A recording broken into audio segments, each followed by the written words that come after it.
Well students, good morning. Online classes में आपका स्वागत है। आज हम फर्स्ट ईयर एएचडीपी के सेकंड सेमेस्टर में इंट्रोडक्टरी वेटनरी एनाटॉमी में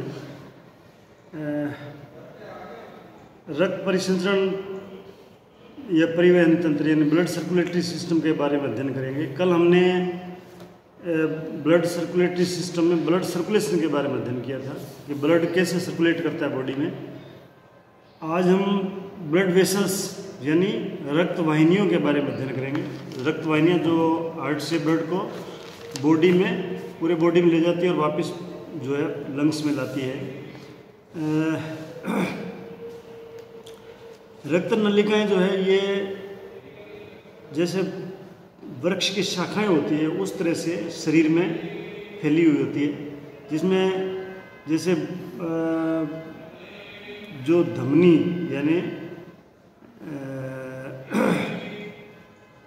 धमनी जो है उसमें एक बड़ी धमनी होती है, पहले एक बहुत बड़ी धमनी होती है जो छोटे से छोटी शाखाओं में विभक्त हो जाती है। यानी जो धमनी जो है वो आर्टरी जो है वो बड़ी आर्टरी यानी बड़ी धमनी जिसे बोलते हैं, बड़ी धमनी। उसके बाद में फिर वो लास्ट में जाके छोटी छोटी शाखाओं में विभाजित हो जाती है। सबसे छोटी धमनी को जो है यानी धमनी की सबसे छोटी धमनी जिसे बोलते हैं वो धमनिकाएं होती हैं, यानी आर्ट्रियोल्स, उनको आर्ट्रियोल्स कहते हैं। आर्ट्रियोल्स जो है वो बाद में महीन नलिकाओं या नलिका कोशिकाओं में यानी जिनको कैपिलरीज बोलते हैं, सबसे महीन उनमें विभक्त होकर आगे बढ़ती हुई वो आगे बढ़ के फिर क्या करती है, उनमें जो वेन होती है, वेन की जो सबसे छोटी जिनको शिरिकाएं बोलते हैं, उनको वेन्यूल्स बोलते हैं, वो उसके साथ मिलती है और फिर आगे वो जो वेन्यूल्स है वो बनती है वेन बनाती है। वेन जो है वो फिर मिलकर महाशिरा बनाती है। नहीं, महाशिरा का मतलब है वेना केवा, और वो जो वेना केवा है उसके द्वारा जो हृदय के दाएं अलिंद में रक्त को ले जाते हैं। जो वेन्स होती है वो हृदय के दाएं अलिंद में ब्लड को ले जाती है, यानी इनका ब्लड जो अशुद्ध रक्त जो है वो वेन्स के द्वारा जाता है। तो इस तरह से ये रचना है आर्टरी और वेन की। आर्टरी और वेन दोनों जो आपस में मिलती है वो आर्ट्रियोल और वो कैपिलरीज, छोटी छोटी कैपिलरीज, और उसकी वेन की होती है वेन्यूल्स। ये इसकी मोटी मोटी संरचना है। आर्टरी और वेन जो है वो कहाँ मिलती है, कैसे मिलती है, फिर हम अध्ययन करते हैं। ये तो ब्लड वेसल्स यानी जिसमें आर्टरी और वेन दोनों आती हैं उनके बारे में था। फिर आता है धमनियों की रचना, यानी एक होता है आर्टरी और एक होते हैं वेन। आर्टरी को बोलते हैं धमनी और वेन को बोलते हैं शिरा। शिरा धमनी जो है उसकी ये जो जिनकी दीवार यानी वाल जिसे बोलते हैं, बाउंड्री, जैसे मान लो ये नली है, नली के जो बाउंड्री है वाल है, ट्यूब के जैसे वाल होती है, ऐसे ही धमनी की वाल जो है वो दीवार जो है वो मोटी दीवार होती है, यानी दीवार जो है मोटी होती है। और एक वयस्क यानी आदमी के या पशु के जन्म लेने के बाद में एक वयस्क पशु या आदमी में फुफ्फुसीय धमनियाँ यानी जो पल्मोनरी आर्टरी जो है, पल्मोनरी आर्टरी, उनके अतिरिक्त जितनी भी आर्टरी है शरीर की वो सब शुद्ध रक्त ले जाती है, मतलब शुद्ध रक्त को ले जाती है हार्ट से शरीर के अन्य भागों में। आर्टरी जितनी है वो शुद्ध रक्त जो है वो हार्ट से बॉडी के विभिन्न भागों में ले जाती है। ये आर्टरीज का काम है। लेकिन जो पल्मोनरी आर्टरी है, पल्मोनरी आर्टरी जो लंग से निकलती है, उसमें अशुद्ध रक्त होता है। आर्टरी में अशुद्ध रक्त होता है, उसमें अशुद्ध रक्त होता है।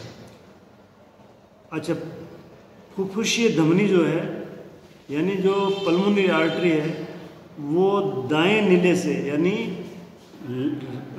राइट वेंट्रिकल से अशुद्ध रक्त को लेकर, अशुद्ध रक्त मतलब डीऑक्सीजनेटेड रक्त को लेकर फेफड़ों में ले जाती है, यानी उसको फेफड़ों में ले जाती है।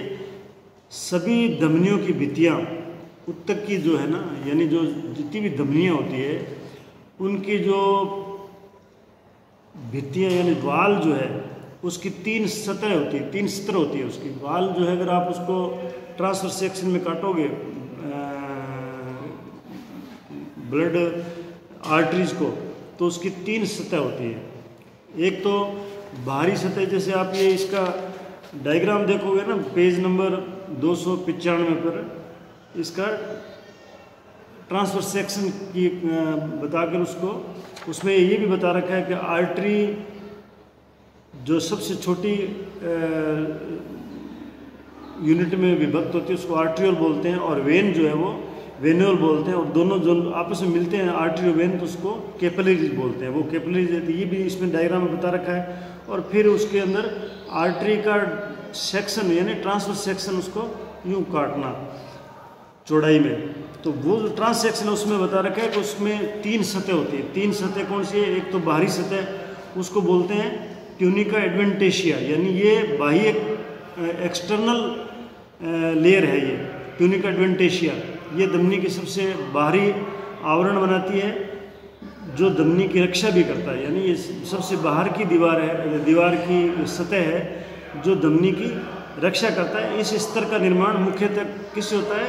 ये कोलेजन तंतुओं एवं इलास्टिक तंतुओं से होता है। कोलेजन तंतुओं और इलास्टिक तंतु से। कोलेजन का एक प्रकार का प्रोटीन है, प्रोटीनस तंतु और इलास्टिक तंतु से मिलकर ये जो एक्सटर्नल इसकी लेयर है बाह्य कंचुक, उसका निर्माण होता है। उसके बाद में जो है ऊपर वाली सतह के नीचे वाली सतह वो होती है मध्य कंचुक या ट्यूनिका मीडिया। मध्य कंचुक या ट्यूनिका मीडिया ये धमनी का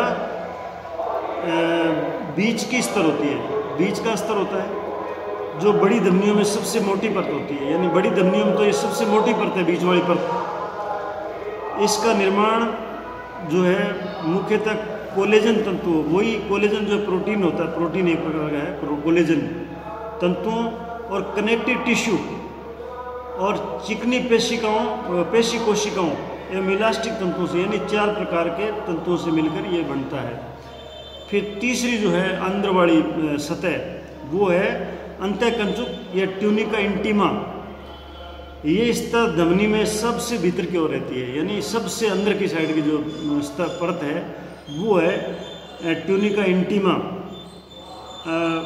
अब ये ट्यूनिका जो इंटीमा है अंदर वाली जो सतह है, ये एक्चुअल में 2 तहों से मिलकर बनती है, 2 स्तर से मिलकर बनती है। एक भीतर वाली तह जिसको एंडोथेलियम कोशिकाओं या सिंपल स्क्वेमस एपिथेलियम से निर्मित होती है, जो अंदर वाली सतह जो है वो एंडोथेलियल कोशिकाओं या सिंपल स्क्वेमस एपिथेलियम से निर्मित होती है, और दूसरी तह जिसके ऊपर होती है इलास्टिक उत्तकों की बनी होती है, जो ट्यूनिका मीडिया एवं सबसे भीतर वाली एंडोथेलियल कोशिकाओं की तह के बीच में रहती है। अब ये आप जब इसको देखोगे तो जो ट्यूनिका मीडिया है और बिल्कुल अंदर वाली जो सतह है दोनों के बीच में भीतर वाली एंडोथेलियल कोशिकाओं की तह के बीच में रहती है। ये अस्तर रक्त को बिना जमे, यानी ये जो अस्तर है ये रक्त को बिना जमे बहने के लिए चिकनी सतह पर करता है, यानी चिकनी सतह होगी तो ब्लड जो है हमेशा बहता रहेगा, वो जमेगा नहीं ब्लड। धमनी की दीवारें दृढ़ एवं लचीली होती है, यानी जो धमनी की दीवार है वो दृढ़ होगी और लचीली होगी। फलतः इसके फलस्वरूप क्या होगा? दाब पड़ने पर फैल जाती है, यानी ये जब लचीली होगी तो जब इस पर दाब पड़ेगा तो ये फैल जाती है, और दाब घटने पर पहले के आकार में आ जाती है। तो इसमें आवश्यकता अनुसार अधिक संकुचन होने की क्षमता रहती है, यानी आवश्यकता अनुसार क्या संकुचित हो सकती है, फिर वापस उसी स्टेज में आ जाती है। धमनियों के संकुचन एवं शिथिलन के गुण के कारण, यानी जो ये जो संकुचन होता है या फिर वापस उसी स्थिति में आ जाने की जो प्रक्रिया है, इसी की वजह से रक्त जो है आगे बढ़कर सदैव प्रवाहित होता रहता है, वो ब्लड जो है आगे बढ़कर प्रभावित होता रहता है। यानी ब्लड का कंटिन्यूस फ्लो जो है वो इसी गुण के कारण है कि जो आर्टरी जो है वो फैल सकती है, संकुचित हो सकती है और वापस उसी स्टेज में आ सकती है। अब धमनियों की जो भित्तियों की रचना है, यानी धमनियाँ कितनी प्रकार की धमनियाँ, बहुत प्रकार की धमनियाँ हैं, उनकी जो वाल है उसकी रचना उसकी मोटाई पर निर्भर करती है। यानी उसकी रचना जो है भित्ति की वो उसकी मोटाई पर निर्भर करती है, जितनी भाई वो आर्टरी कितनी बड़ी है। महाधमनी एवं धमनियों की ट्यूनिका मीडियम है, यानी महाधमनी एओर्टा और आर्टरीज धमनियाँ की ट्यूनिका मीडिया में इलास्टिक उत्तक अधिक रहता है। जो ट्यूनिका मीडिया है, जो मिडल वाली सतह है इसकी, 3 सतह में से बीच वाली सतह है, उसमें इलास्टिक टिश्यू ज़्यादा रहता है। और छोटी धमनियाँ या धमनिकाओं में जो छोटी धमनियाँ होती है या धमनिकाएँ होती है, आर्ट्रियोल जो आर्टरीज या आर्ट्रियोल होती है, उनमें पेशीय उत्तक अधिक पाया जाता है, उनमें पेशीय उत्तक अधिक पाया जाता है। अब जिन रक्त वाहिनियों में पेशी उत्तक नहीं रहते हैं उनका व्यास सदैव एक सा रहता है। जिनमें पेशी उत्तक नहीं होता है उनका व्यास जो है, डायमीटर जो है, हमेशा एक जैसा रहता है, क्योंकि पेशियों के कारण ही, जो मतलब पेशियाँ जिसे बोलते हैं ना, पेशी उत्तक है, उसी के कारण ही वाहिनियों का व्यास घटता बढ़ता रहता है। जो डायमीटर है वो घटता बढ़ता रहता है पेशी उत्तकों के कारण। तो जिन वाहिनियों में पेशी उत्तक नहीं होता है उनका जो डायमीटर है वो सदा एक सा रहता है। शरीर के किसी अंग की रक्त आपूर्ति की मात्रा पर धमनी एवं धमनिकाओं का प्रमुख रूप से नियंत्रण रहता है। यानी किसी भी ऑर्गन को रक्त की आपूर्ति की जो मात्रा है वो उसको कितना ब्लड चाहिए वो उस धमनी और धमनिकाओं को, यानी आर्टरीज और आर्ट्रियोल ही उसको नियंत्रित करती है उसकी मात्रा को। जबकि महाधमनी एवं धमनियों का व्यास एवं आकार स्थिर रहता है। यानी जो महाधमनी है, एओर्टा है, और जो धमनियाँ हैं बड़ी, उनका व्यास और आकार जो है वो स्थिर रहता है, कांस्टेंट रहता है। धमनियों के रक्त प्रवाह पर तंत्रिका के वाहिका प्रेरक केंद्र, वासोमोटर सेंटर्स जो है, जो इनको नर्वस सिस्टम का वासोमोटर सेंटर जो है वो धमनियों के रक्त प्रवाह को नियंत्रित करता है। और उसके वाहिका संकोचक यानी वासो कंस्ट्रिक्टर तथा वाहिका वासोडायलेटर तंत्रिका तंतु धमनी की भित्तियों में आते हैं। यानी ये वासो कंस्ट्रिक्टर और वासोडायलेटर का मतलब है जो उसको डायलेट करते हैं और संकुचित करते हैं, वो धमनियों की भित्ति में आते हैं, जिससे भित्तियाँ सिकुड़ना या फैल कर रक्त प्रवाह को कम ज़्यादा करती है। अगर मान लो वो सिकुड़ेगी तो रक्त प्रवाह ज़्यादा हो जाएगा, और अगर वो डायलेट होगी तो रक्त प्रवाह कम हो जाए। तो ये जो सारा सिस्टम है ये वासोमोटर सेंटर्स जो इनको नियंत्रित करता है। अब आती कैपिलरीज। ये तो थी ब्लड वेसल्स यानी आर्टरीज। अब आती है केशिकाएँ यानी कैपिलरीज। जो आर्टरीज है वो बिल्कुल आगे छोटी छोटी नलिकाओं में विभाजित होती है, उनको बोलते हैं कैपिलरीज। ये देखो केशिकाएँ जो हैं ये अत्यंत सूक्ष्म रक्त वाहिनियाँ होती है। ये कोशिकाएं बाल से भी अधिक बारीक होती है, यानी जितने अपना हेयर जो है उससे भी बारीक ये केशिकाएं हैं। ये मतलब ये कोशिकाएं नहीं, ये केशिकाएं हैं। इनको कैपिलरी जो है इनको केशिकाएं बोलते हैं। इनकी भित्ति जो है, इनकी जो बाल है केशिकाओं की यानी आर्ट्रियोल्स की जो वाल है वो सिंपल स्क्वेमस एपिथेलियम की बनी होती है। सिंपल स्क्वेमस एपिथेलियम की बनी होती है। कोशिकाओं की भित्ति पारगम्य होती है। पारगम्य मतलब वो आर पार जिसमें दिखता है कोई पदार्थ उसके भित्ति में से आ जा सकता है, वो पारगम्य होती है, जिसमें पानी, ऑक्सीजन तथा खाद्य पदार्थ रक्त से निकलकर ऊतकों में पहुंचते हैं। यानी ब्लड जो है, ब्लड में जो ये आपके पानी, ऑक्सीजन और खाद्य पदार्थ यानी जो न्यूट्रिएंट्स है वो रक्त से निकलकर टिश्यूज में पहुंचते हैं इन कैपिलरीज के द्वारा, तथा ऊतकों से जो वेस्ट प्रोडक्ट निकलता है वो इस झिल्ली के माध्यम से वापस आर्टरियोल्स में चला जाता है।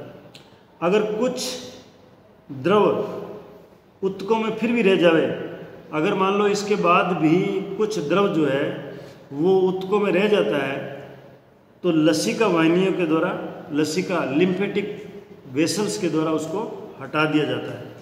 ये कैपिलरीज जो है ना, जो आर्टरीज के बाद में आर्ट्रियोल और आर्ट्रियोल के बाद में जो कैपिलरीज बनती है, ये कैपिलरीज लास्ट में वेन्यूल्स का रूप धारण कर लेती है, यानी छोटी छोटी वेन्यूल्स का रूप धारण करती है और ये आपस में मिलके वेन्स का निर्माण करती है। वेन्यूल्स जो आगे वेन्स में मिल जाती है और इनका आकार बढ़ जाता है और आगे चलकर शिराओं में यानी वेन्स में विलीन हो जाती है। तो ये इस तरह से जो आपको पहले बताया था आर्टरी और वेन जो मिलती है, ये उसी का रूप है। तो अब आज हम ब्लड वेसल्स के बारे में अध्ययन किया, उसकी संरचना के बारे में। कल हम आर्टरीज और वेन्स का अंतर ज्ञात करेंगे कि उनमें क्या डिफरेंस होता है। धन्यवाद।